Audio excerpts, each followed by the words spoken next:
with Buffalo Bayou. How are you? How are you? How are you? Today is Friday, January 22nd, and guess what, y'all? It's Earth Day. Happy Earth Day, happy Earth Day, happy Earth Day. Today I'm coming to you from the Bayou. What's up, H-Town? I'm coming from the Bayou right now.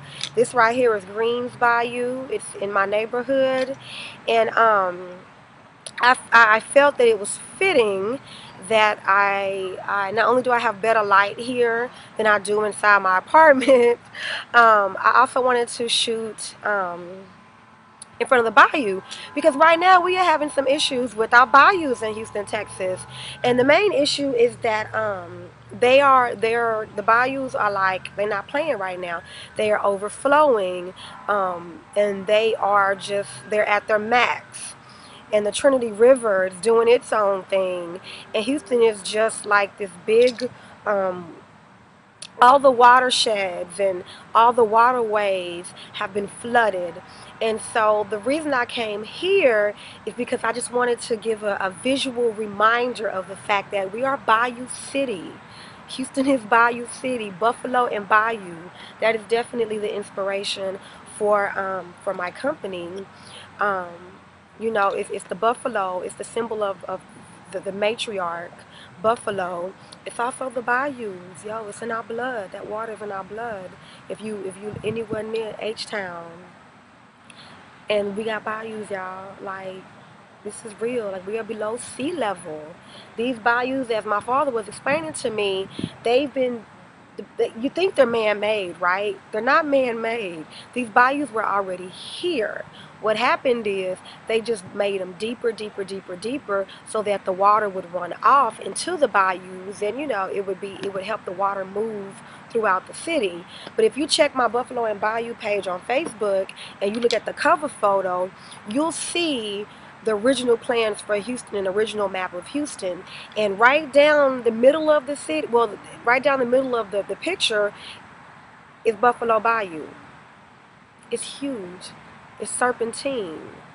Yeah, I told you this land was majestic. So with that being said, I want to read this to you, okay? Here we go. There is still another account of the creation of mankind. In the story of the 5 ages of men are descended from the iron race. In the story of Prometheus, it is uncertain whether the men he saved from destruction belonged to that race or the bronze race. Fire would have been necessary to the one as to the other. In the 3rd story, men are descended from a race of stone. This story begins with a deluge. All over the earth, men grew so wicked that finally Zeus determined to destroy them. He decided,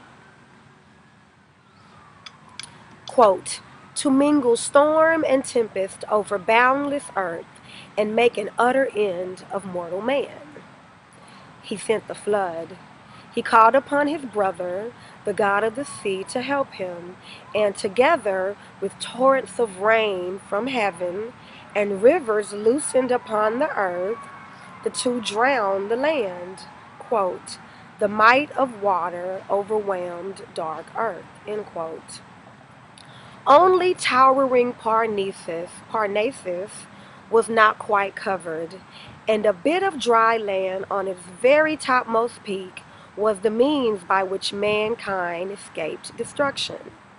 After it had rained, though, 9 days and 9 nights, there came drifting to that spot what looked to be a great wooden chest. But safe within it were 2 living human beings, a man and a woman.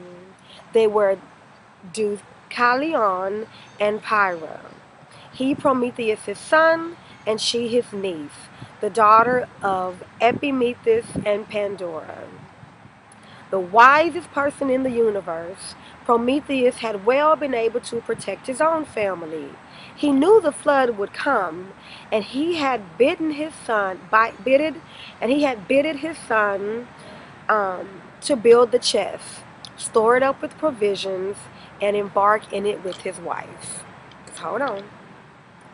Hera and Delusion came down from Parnassus, the only living creatures in the dead world.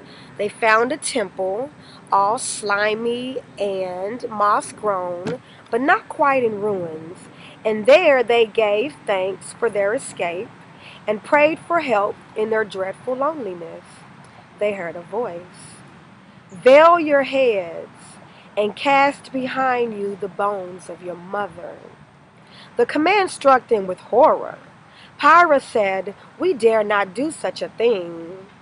Du- du- Deucalion was forced to agree that she was right, but he tried to think out what might lie behind those words, and suddenly he saw their meaning. Earth is the mother of all, he told his wife. Her bones are the stones. So they did, and as the stones fell, they took human shape. They were called the Stone People, and they were a hard, enduring race, and was to be expected, and indeed, as they needed to rescue the earth from the desolation left by the flood. So that's mythology. So what I just say? What I just say? I just told you the story of how the stone race began. We're talking about rituals right now. Zeus. Zeus is also known as Jupiter.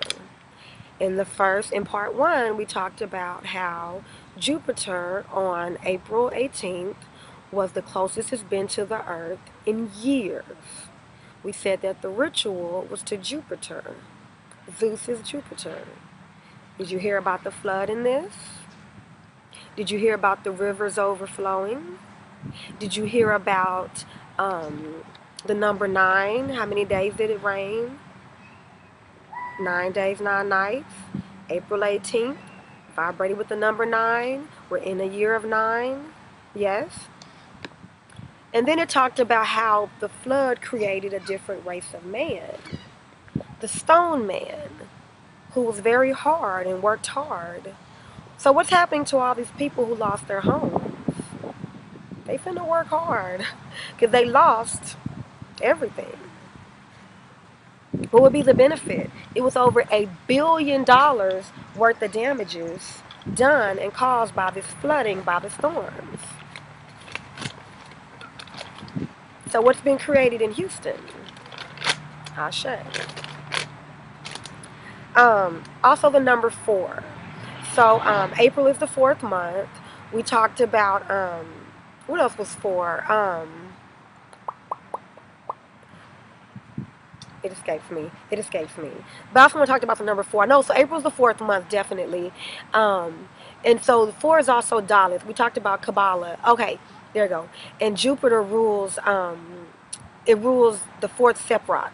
And the 4th Sephiroth, the number, the alphabet for the 4th Sephiroth is D, which is Daleth. Well, it's a Daleth, which looks like our D. Daleth. Daleth means door. It's the door, right? It opens. What doors do? They open. So we opened the door. We came through with the number 9, and we completely changed the game in the face of Houston. Yes, yes. Full moon, right? Right now we're in the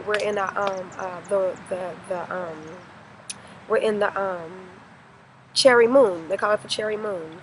So the cherry moon is also in Scorpio. Scorpio is ruled by Pluto, also known as Hades, also known as the Lord of Death. Thank you, baby. Also known as the Lord of Death. Also known as the Lord of Wealth, money. Because if you go back to your mythology, let's find Hades, Pluto, right here, and it says, Pluto, the god of wealth, of the precious metals hidden in the earth.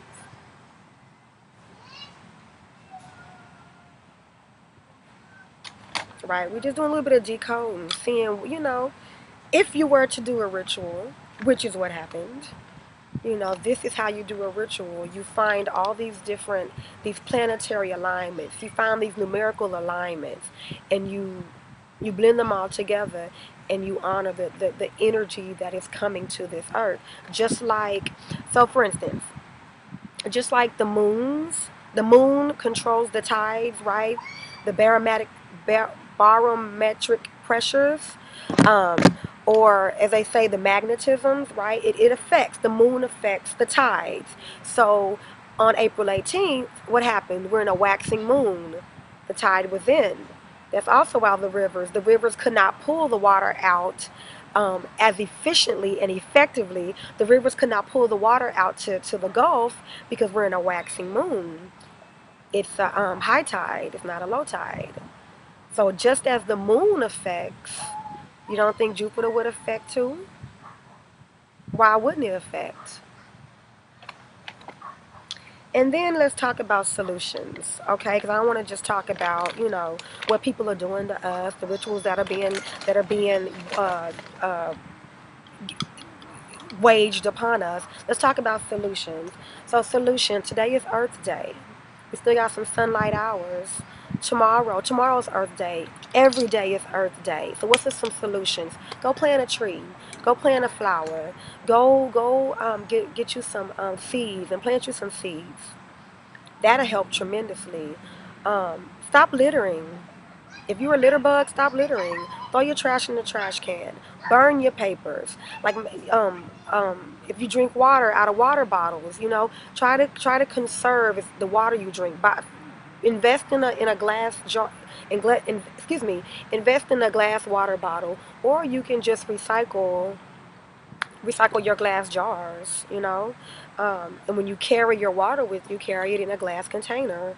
What else can we do? Carpool, like recycle. Um, you know, I mean, it's just think of ways that you can honor Gaia. Think of ways you can honor Mother Earth.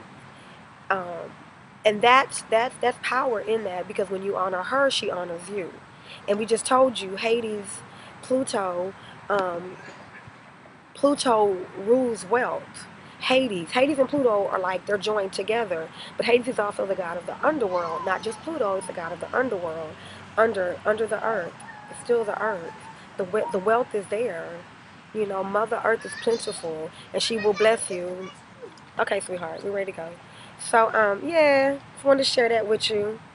What about the other two? Just wanted to share that with you. And hopefully my sister Rona will be able to, excuse me, Wajette, will be able to collab with me on the next one. Thank you for listening. I appreciate it. And greens by you in the back.